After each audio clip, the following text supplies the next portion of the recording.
Arguably, John Adams was one of the top 3 presidents of the United States. His wisdom, coupled with his desire to defeat the forces of what we call Marxism today, makes his writings and actions to be studied by every student in the country. Yet, try as you might, you will not find a statue to Adams in our nation's capital. Now, you would think that the first vice president and then second president would have more of a place in our history books. Oh, there have been books and television documentaries about him, but they leave many essential aspects of his wisdom out of these instruments. This is particularly true of his dissertations on property rights, as well as the dangers of the Jacobin movement, which was the forerunner of what we call Marxism today. Just as the media attacks those who fight against the Marxists today, they did the same during Adams' tenure. But the words I want to talk about this week have a direct bearing on the subject of these videos. Activate. After the Revolution and the establishment of the United States, there was already a problem with people understanding the real cause of the American Revolution. Then, as today, too many people just looked at the violent and military aspects of the time and assumed that was the real revolution. It wasn't. Adams explained it so well in a letter to H. Niles on February 13, 1818, when he penned this, quote, "But what do we mean by the American Revolution? Do we mean the American War? The Revolution was effected before the war commenced. The Revolution was in the minds and hearts of the people, a change in their religious sentiments, of their duties and obligations. This radical change in the principles, opinions, sentiments, and affections of the people was the real American Revolution. Without these sentiments and changes in the hearts and minds of our people at the time, the American Revolutionary War would never have happened or been victorious.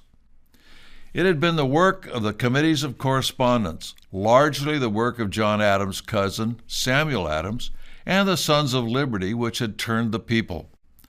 But these were temporary, and they achieved their purpose of gaining liberty. The same needs to be done again, and this is the reason for which Robert Welch formed the John Birch Society, to inform and educate the people on the principles of liberty, only this time on a permanent basis. The work of the Committees of Correspondence changed the hearts and minds of the American people through their concerted agenda of distributing all manner of publications to inform and hearten the people into standing for what was right and just and assume their responsibility to do so. Before the founding of the John Birch Society, there had never been a real organization to do so on a permanent basis. Mr. Welch understood that if we did not do so, the forces of evil embodied in the Marxist movement and others would overcome us and our liberty.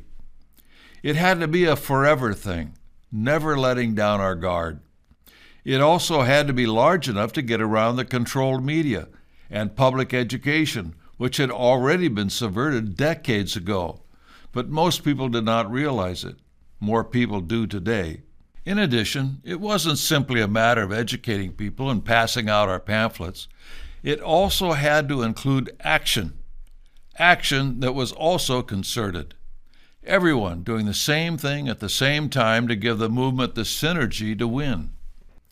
It had to be an agenda that would ultimately defeat the conspiracy arrayed against us, not simply fighting the issue du jour or flitting from one issue to another, dividing our forces so that we could never win. The same education that John Adams helped educate the people with in the late 1770s is still the basic foundation for what the people have to know today. Get people reading the Declaration of Independence and studying the Constitution. A good study guide for the Constitution is The Constitution is a Solution. Get your copy of this video series and then get others to come into your home and view them with you. Then organize them into a local chapter of the John Birch Society and get them working to save our country. Remember, as John Adams said, it was the change in the hearts of the people that led to the American Revolution and its success. We must work to do the same thing today, not just a superficial anti-government feeling. The solutions must be just as well known as the problems.